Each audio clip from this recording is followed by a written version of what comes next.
Bonjour à tous. Pas encore de décision quant à la cessation d'activité de l'enseigne Bouchara, notamment en Saône-et-Loire.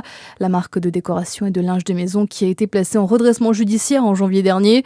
Décision en parallèle d'une baisse des dépenses des ménages et la hausse de la concurrence, notamment selon le tribunal des activités économiques de Paris. Entre 2024 et 2025, la marque a ainsi perdu 8,6 millions d'euros de chiffre d'affaires. Des repreneurs se sont d'ailleurs portés candidats. Une décision de justice est attendue le 11 mai. Des prix qui vont augmenter dans nos rayons. La guerre au Moyen-Orient va provoquer une hausse des tarifs de 4 à 5% dans les prochains mois selon l'UFC Que Choisir. La faute notamment au coût de production. Alors comment faire baisser la facture? Les conseils du directeur de l'Observatoire de la consommation de l'UFC Que Choisir, Grégory Carré. Il y a deux types de stratégies. Alors on peut essayer de trouver le magasin le moins cher. Donc ça, il y a des cartes qui peuvent aider. Mais surtout, les consommateurs achètent moins cher. Donc vont privilégier des marques de distributeurs, même si celles-là seront peut-être plus touchées par l'inflation, et sortir éventuellement certains produits qui jugent trop cher pour les remplacer par des produits à peu près équivalents mais moins chers. Et l'autre stratégie, c'est procéder à des arbitrages, c'est-à-dire que les gens vont tailler dans d'autres dépenses pour continuer à remplir le chariot. Et ça peut être aussi les loisirs, des choses qu'on va juger moins essentielles, l'habillement, etc. À noter que cette hausse devrait être progressive et s'étaler sur plusieurs mois. Les produits frais et laitiers seront les plus concernés.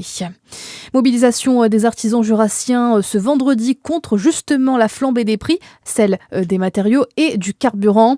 Une opération escargot dans le Jura, principalement à Lons-le-Saunier et à Dole, est prévue.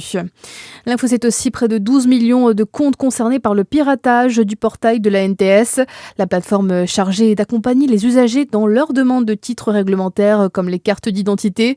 Le ministère de l'Intérieur a dévoilé hier plus de détails après la cyberattaque du 15 avril dernier. Elle pourrait impliquer des données de particuliers et de professionnels. Justement, plus près de chez nous, les professionnels de l'ESAT de Bézout ouvrent leur serre au public. Pendant 3 semaines, l'équipe majoritairement constituée de personnes en situation de handicap vous propose une centaine de variétés de plantes à la vente jusqu'au 16 mai. Elle accueille des milliers de personnes tous les ans. Et puis en mode de sport, enfin, avec le Vélotour à Dijon, la manifestation sportive qui revient, elle qui fête ses 20 ans cette année. L'occasion de découvrir des lieux insolites à vélo durant environ 2-3 heures. Le départ et le retour se feront au château de Pouilly à Dijon. Deux boucles, l'une de 15 km et l'autre de 5 km seront proposées.